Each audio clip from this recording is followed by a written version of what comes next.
ეხლა მოდით გადავიტანოთ აქცენტი ქართული ოცნების ამორჩევლებზე. ძალიან მძიმე დღეში არიან ქართული ოცნების ამორჩევლები, იმიტომ რომ დილიდან საღამომდე ინფორმაციას მხოლოდ ერთი წყაროსგან იღებენ. ამ წყაროდან რა ჩანს? პირველი რაც ჩანს არის ის, რომ ოპოზიცია ეძახის ბავშვებს დემონსტრაციებზე, გამოყავს ბავშვები და მოსწავლეები დემონსტრაციებზე და უნდათ რომ მოვაწყონ, ასე თქვათ, გადატრიალება ან ჯვაროსნული ლაშქრობა ბავშვების მონაწილეობით. ტყუილი ხალხო, არც სალომე ზურაბიშვილს და არც არავის ბავშვებისთვის არ მოუწოდებია, რომ ქუჩაში გამოდით. ქალბატონმა სალომე ზურაბიშვილმა უბრალოდ ტვიტერზე თავისი მომხმარებლებისთვის აღწერა ვითარება, რომ ქვეყანაში იმ მდგომარეობამდეა მისული საქმე, რომ ბავშვებიც კი ქუჩაში გამოვიდნენ. ამასთანავე მე ქართული ოცნების ამორჩევლებს მინდა შევახსენო საქართველოს ისტორია. რამდენი წლის იყო თამრიკო ჭოველიძე? 9 აპრილის გმირი. ღმერთმა ყველა საჩოროს ის ბედი. ხო, იყო რამდენი წლის? 16 წლის. თავისით გამოდის ახალგაზრდა ბავშვად ყოფნა იმას ხო არ ნიშნავს, რომ დებილია და ხმა არ ამოიღოს არაფერზე და სახლში იყოს. ხო, არის ასაკი ისეთი, როდესაც ადამიანებს აქვთ მიდრეკილება, რომ გამოვიდნენ ქუჩაში, იყვნენ რაღაც საერთო სახალხო ტალღის ნაწილი. მართალია ჩვენ უნდა გაუფრთხილდეთ მათ, უნდა მოვარიდოთ ესეთ პოლიტიკურ პროცესებს. მე ეს გამიკეთებია და მომავალშიც გავაკეთებ, მაგრამ ეს ეხდება ხოლმე. ამ ასაკში, ჭაბუკობაში, თინეიჯერობაში, პუბერტეტში, რა ვიცი, რაც კიდათ უწოდეთ, ადამიანებს აქვთ ეს სურვილი.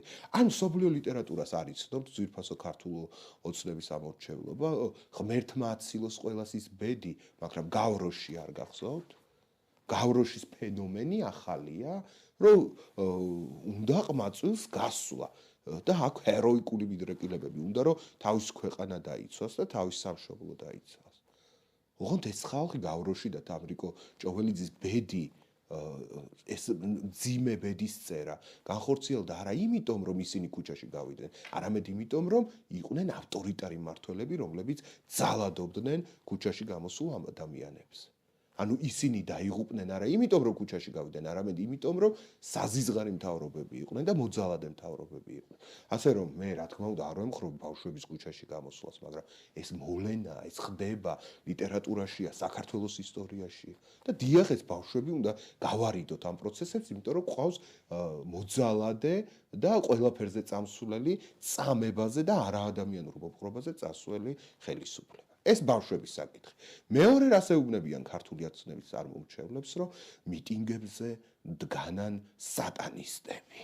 მიტინგებზე დგანან რა ვიცი, ოლანდი და რა ვიცი რა დემონები და ასე შემდეგ. შორს ჩვენ ღმერთმა გვაწილოს ბოროტი ძალები, ხო? და ეკლესიის მტრები დგანან. ძვირფასო მეგობრებო, დედა ეკლესია მხოლოდ მამაშალვასგან არ შედგება. ჩვენ ნახეთ უამრავი სასულიერო პირი, მათ შორის სინოდის წევრებიც, რომლებიც ინტენსიურად გამოდიან და ამ პროტესტს მხარს უჭერენ. თქვათ, ნახეთ ჩვენ მისი მაღალყოლად უსაყდელოესი მეუფე საბა.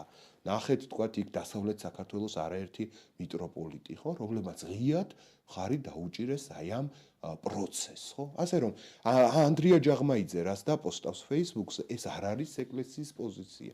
ჩვენ თუ ეკლესიის პოზიცია გვაინტერესებს, შედგეს სინოდის სხდომა და გამოაქვეყნონ დასკვნა, გამოაქვეყნონ ესა და სინოდის განჩინება, ხო?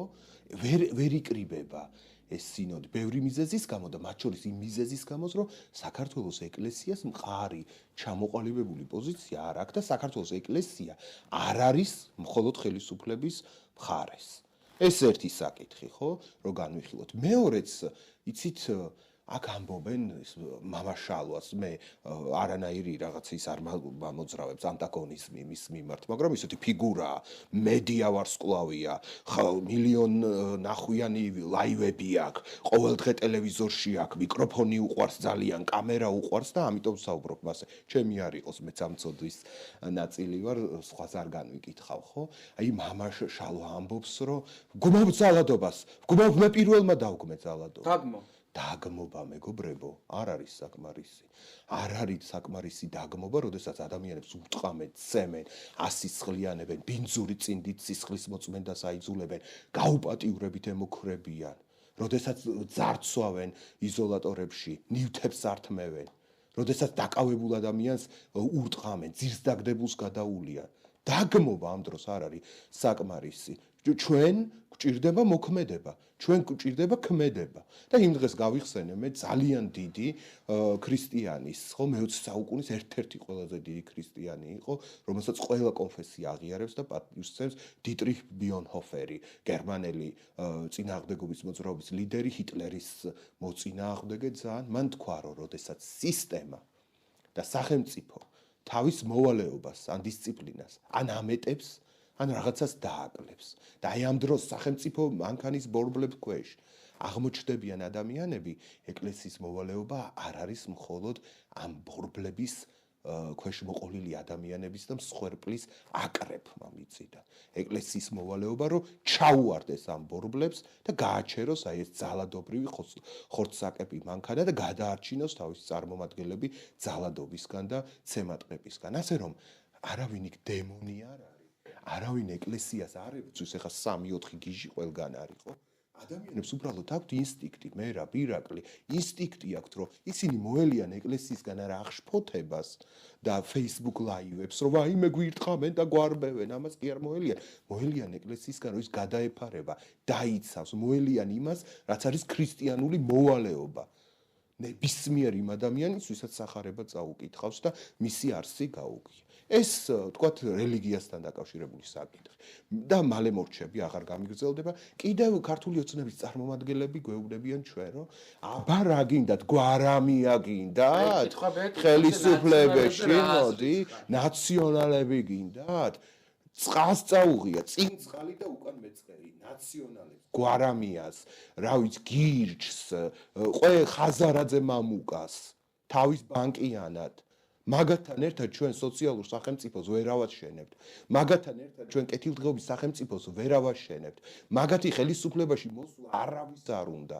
მათთან ერთად ჩვენ შრომის ინსპექციის გაძლიერებას არ ვაპირებთ, ან კეთილდღეობის სისტემების შექმნას არ ვაპირებთ. ჩვენ ვემხრობით, მაგალითად მე ვემხრობ იმას, რაც დაწერა ქალბატონმა სალომე ზურაბიშვილმა. ჩვენ შევდივართ ისეთ პერიოდში, როდესაც პოლიტიკურ კლასში ყველა ეზიზღებათ ადამიანებს. ამიტომ ჩვენ ვითხოვთ ტექნიკურ მთავრობას. გარდამავალ პერიოდში მთავრობას, სადაც კაი ექიმი, ჯანდაცვის მინისტრი იქნება, კარგი პოლიციელი, შინაგან საქმეთა მინისტრი იქნება, კარგი, რა ვიცი, ის რა ქვია, შრომის სპეციალისტი, შრომის სამსახურს ჩაიბარებს, კარგი ეკონომისტი, ეკონომიკის მინისტრი იქნება და ასე შემდეგ.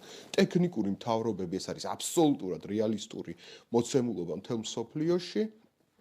ეს ხდება ხოლმე და ესეთ მთავრობას ველით ჩვენ, რომ ეს ქვეყანა დაუბრუნდეს ევროკავშირთან მოლაპარაკებების გახსნის ეტაპს. აი რო დაუბრუნდება შემდეგ, მე შენთან მოვალ, ირაკლი შენთანაც მოვალ და გეტყვით, რომ გვარამიას არჩევის დრო აღარ არის.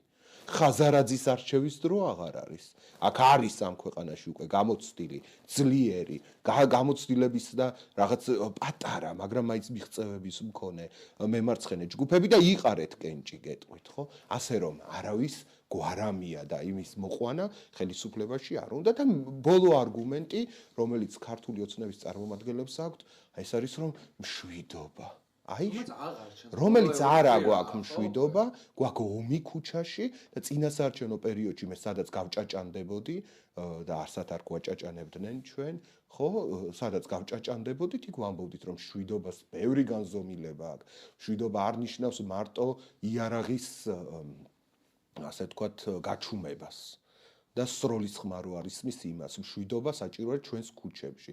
საგარეო მშვიდობის მისაღწევად არის ქვეყნის შიგნით ერთიანობის მიღწევა საჭირო. დღეს ჩვენ მშვიდობა სანატრელი გვაქვს, ქვეყანა დაქცეულია, არავინ არავის არ ელაპარაკება, ოჯახები გაყოფილია, ბებია, შვილიშვილს არ ელაპარაკება, შვილიშვილი ბებიას არ ელაპარაკება და მივიღეთ ეს ვითარება, რომელზეც პასუხისგებლობა აკისრია ივანიშვილს, კობახიძეს, დინარაძეს, პაპუაშვილს, კალაძეს და აი ამ ხალხს.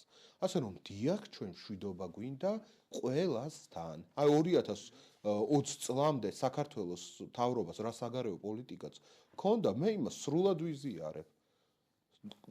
ასე ვთქვათ, კონფლიქტის დეესკალაცია რუსეთთან, არანაირი ასე ვთქვათ შემხები თემების მოძებნა, რომელიც გამოიწვევს გაღიზიანებას და ასე შემდეგ, პარალელურად ინტენსიური კურსი დასავლეთთან ინტეგრაციის. აი ეს პოლიტიკა ჩვენ გქონდა და ამ პოლიტიკის დაბრუნებას ვითხოვთ, ხო?